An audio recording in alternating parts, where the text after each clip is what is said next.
بسم اللہ الرحمن الرحیم۔ جناب عبد المناف کے 2 جڑواں بیٹے پیدا ہوئے جن کا نام ہاشم اور عبد شمس رکھا گیا۔ تاریخی کتب سے پتہ چلتا ہے کہ ان دونوں بچوں کے کچھ اوضاع بھی جڑے ہوئے تھے جن کو بعد میں الگ کیا گیا۔ جب یہ بات نجومیوں تک پہنچی تو انہوں نے پیشن گوئی کی کہ ان دونوں کی اولادیں ہمیشہ رنجش میں رہیں گی اور ایک دوسرے سے آگے نکلنے کی دوڑ میں لگی رہیں گی۔ ہاشم سے حضرت عبد المطلب پیدا ہوئے اور ان کی اولاد حضرت عبداللہ جو کہ نبی کریم حضرت محمد صلی اللہ علیہ وآلہ وسلم کے والد گرامی تھے، ابو طالب جن سے شیر خدا حضرت علی پیدا ہوئے اور حضرت عباس تھے، یہی بنو ہاشم کہلائے۔ ہاشم کے جڑواں بھائی عبد شمس سے امیہ پیدا ہوئے اور امیہ کے 2 بیٹے عرب اور ابو العاص تھے۔ عرب سے ابو سفیان، معاویہ اور یزید تھے، جبکہ ابو العاص سے حکم، عفان، حکم سے مروان، عبد الملک۔ یزید کے بعد بنو امیہ کے سارے مروان بن حکم سے ہی تھے، چنانچہ امیہ کی آل اولاد بنو امیہ کہلائی، یعنی ہاشم اور چچا زاد بیٹے کا نام امیہ تھا۔ جناب ہاشم اور امیہ کے درمیان پہلی چپکلش کعبہ کی تولیت پر ہوئی۔ اسی طرح حضرت عبد المطلب ابن ہاشم اور حرب ابن امیہ نے ساری زندگی جنگ کی سی کیفیت رہی، جو کہ تمام تاریخی کتب میں موجود ہے، لیکن مکہ میں بنو ہاشم ایک دینی گھرانے سے مشہور ہوئے کیونکہ انہی کے پاس کعبہ کی تولیت تھی، جبکہ بنو امیہ مکہ کے دیگر قبائل پر اپنی جنگی قابلیت کی وجہ سے حکمرانی میں رہنے لگے۔ اسی طرح جب بنو ہاشم میں سے حضرت محمد صلی اللہ علیہ وسلم نے نبوت کا اعلان فرمایا تو اکثر بنو امیہ کے لوگوں نے یہ کہہ کر ان کو ماننے سے انکار کیا کہ اگر نبوت ہوتی تو وہ ہمارے خاندان میں ہوتی۔ جنگ بدر اور جنگ صفین بنو ہاشم اور بنو امیہ کے درمیان ہی لڑی گئی۔ اسی طرح بنو امیہ میں سے جب یزید نے 60 ہجری میں حکومت سنبھالی تو اس نے مدینہ کے حاکم کو خط لکھا کہ مدینے میں موجود اثر رسوخ رکھنے والے شخصیات سے میری بیعت لو، خصوصی طور پر نواسۂ رسول حضرت امام حسین سے تو ہر صورت بیعت لینی ہے۔ کچھ اصحاب رسول صلی اللہ علیہ وآلہ وسلم اور حضرت امام حسین نے یزید کی بیعت سے انکار کر دیا۔ بیعت سے انکار کی وجہ یہ تھی کہ یزید کی حکومت اسلامی اصولوں کے مطابق نہ تھی، لیکن یزید دن رات اسی تگ و دو میں لگا رہا کہ کسی طرح نواسۂ رسول صلی اللہ علیہ وسلم سے بیعت حاصل کر لے، کیونکہ ان کی بیعت نہ کرنے سے کبھی بھی اس کی حکومت سنبھل نہ پائے گی۔ جب مدینہ میں حالات خراب ہونے لگے، شر اور فساد پھیلنے کا خطرہ بڑھا، تو امام عالی مقام نے مدینہ سے ہجرت کا ارادہ کر لیا۔ 28 رجب کو نواسۂ رسول صلی اللہ علیہ وسلم نے اپنے قافلے کے ساتھ مدینہ سے ہجرت کی اور یہ قافلہ 3 شعبان کو مکہ پہنچا۔ مکہ میں آپ کا خیر مقدم کیا گیا اور جوق در جوق آپ سے ملنے آتے۔ 10 رمضان کو حضرت امام حسین کے پاس پہلا خط کوفہ سے آیا اور پھر بے شمار خط کوفے سے آنے لگے کہ آپ کوفہ آ جائیں، ہم آپ کی بیعت کریں گے اور یزید کی حکومت کو ہم نہیں مانتے۔ آپ نے اپنے چچا زاد بھائی حضرت مسلم بن عقیل کو اپنا سفیر بنا کر کوفہ بھیجا کہ وہاں کے حالات کا جائزہ لیں۔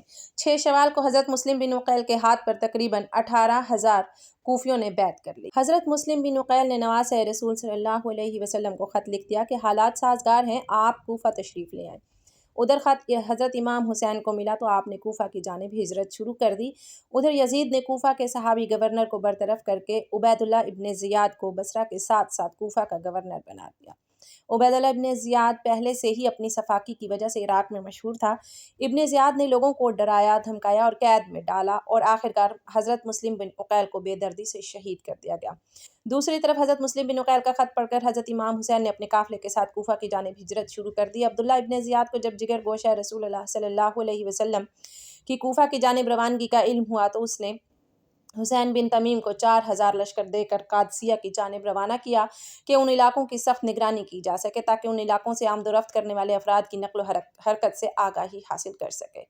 ہربن یزید ریاحی کا 1,000 کا لشکر بھی حسین بن تمیم کے لشکر کا حصہ تھا جو قافلہ حسینی کا راستہ روکنے کے لیے بھجوایا گیا تھا۔ 61 ہجری 2 محرم الحرام کو حضرت امام حسین کے قافلے کو روک دیا گیا۔ جب امام عالی مقام کو پتہ چلا کہ یہی کربلا ہے تو آپ نے حکم دیا کہ خامے نصب کر دیے جائیں۔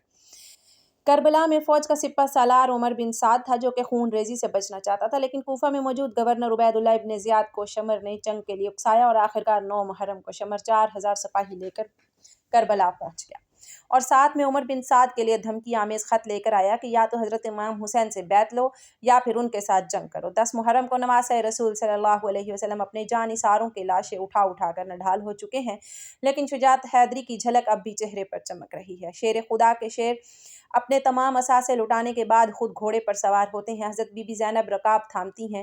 یزیدی لشکر جب تلوار حیدری کو میدان میں دیکھتے ہیں تو ایک دفعہ ہلچل مچ جاتی ہے۔ وہاں موجود ہر شخص جانتا ہے کہ نبی صلی اللہ علیہ وسلم نے فرمایا تھا حسین مجھ سے ہے اور میں حسین سے ہوں، لیکن بدبختوں کی آنکھوں پر لالچ اور طمع نے پردہ ڈال رکھا تھا۔ ہر کوئی دربار یزید میں اونچا مقام اور انعام و اکرام حاصل کرنا چاہتا تھا، لیکن تاریخ نے ایسی بزدل فوج نہ دیکھی۔ سبھی ایک دوسرے کا منہ دیکھ رہے ہیں کہ شاہ سوار کربلا کا مقابلہ کون کرے گا۔ جیسے ہی امام علی مقام میدان کی طرف بڑھتے ہیں تو شمر کہتا ہے دور سے ہی تیر چلانا شروع کر دو۔ امام علی مقام کو تیر لگ چکے ہیں۔ شمشیر حیدری پر پورا لشکر یکبارگی سے حملہ آور ہوتا ہے۔ خوف کے مارے فوجیوں کی گردنیں کٹ رہی ہیں۔ سینکڑوں یزیدی فوجی جہنم واصل کرنے کے بعد نواسہ رسول نماز پڑھنے کی مہلت مانگتے ہیں۔ یہی وہ وقت تھا کہ جب شمر کے جوش دلانے پر مالک کندی نے پیچھے سے ایک ایسا وار کیا۔ شمر ملعون کے کہنے پر سب نے تیروں کی برسات کر دی۔ خولہ بن یزید نواسہ رسول صلی اللہ علیہ وسلم کا سر کاٹنے کے لیے آگے بڑھا، لیکن ہاتھ کانپ گئے۔ پھر شقی القلب بدبخت اور ذلیل سنان بن انس آگے بڑھا اور انعام اکرام کی لالچ میں امام علی مکان کا سر تن سے جدا کیا۔ ملعون ابن زیاد کے حکم پر تمام سر نیزوں پر چڑھا دیے گئے اور جسم اتھر کو گھوڑوں کی ٹاپوں تلے پامال کیا گیا۔ سانحہ کربلا کے بعد عمر بن سعد نے اپنے لشکر میں سے قتل ہونے والوں کو 11 محرم کو دفن کیا۔ سید زادوں اور اصحاب کے 72 جسد مبارک بے گور و کفن چھوڑ کر اور اہل بیت کو قیدی بنا کر کوفہ کی طرف دربار ابن زیاد کی طرف بڑھنے لگا۔ نواسہ رسول صلی اللہ علیہ وسلم میں اہل بیت اور اصحاب کے سر مبارک نیزوں پر ہیں۔ اسیران کربلا اور نواسہ رسول کے سر مبارک کو ابن زیاد کے دربار میں پیش کیا گیا۔ عبید اللہ ابن زیاد نواسہ رسول کے ہونٹوں پر چھڑی مارتا ہے۔ اہل بیت خون کے آنسو بہا رہے ہوتے ہیں۔ اس کے بعد عبید اللہ ابن زیاد نے کربلا کے قافلے کو شہداء کے سروں کے ساتھ شمر و طارق بن محفر کی قیادت میں یزید کے محفل کی طرف شام روانہ کر دیا۔ تاریخ گواہ ہے کہ شام میں جب قافلہ پہنچا تو وہاں جشن کا سماں تھا۔ زہر بن قیس نے نمائندگی کرتے ہوئے واقعہ کربلا کی ساری تفصیل یزید کو سنائی۔ ایک سونے کے تشت میں حضرت امام حسین کے سر مبارک کو یزید کے سامنے پیش کیا گیا۔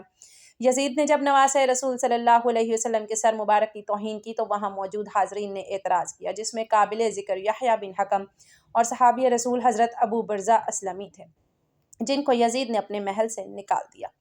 اس کے بعد دختر سیدہ کائنات حضرت زینب نے ایک تاریخ ساز خطبہ یزید کے دربار میں دیا، جس سے وہاں موجود لوگوں کے دل لرز اٹھے۔ یزید جب پریشان ہوا تو اس نے قافلے کو آزاد کرتے ہوئے مدینہ بھیج دیا۔ مدینہ کے لوگوں کو واقعہ کربلا کی خبر مل چکی تھی۔ جیسے ہی قافلہ مدینہ پہنچا تو وہاں قیامت برپا ہو گئی۔ حضرت امام زین العابدین کی نظر روضہ رسول اللہ پر پڑی تو آپ بس اتنا کہہ سکے، یا رسول اللہ آپ نواسے کا سلام قبول فرمائیں۔ بس اس کے بعد مدینے میں ایک نہ تھمنے والا آنسوؤں کا سیلاب آ گیا۔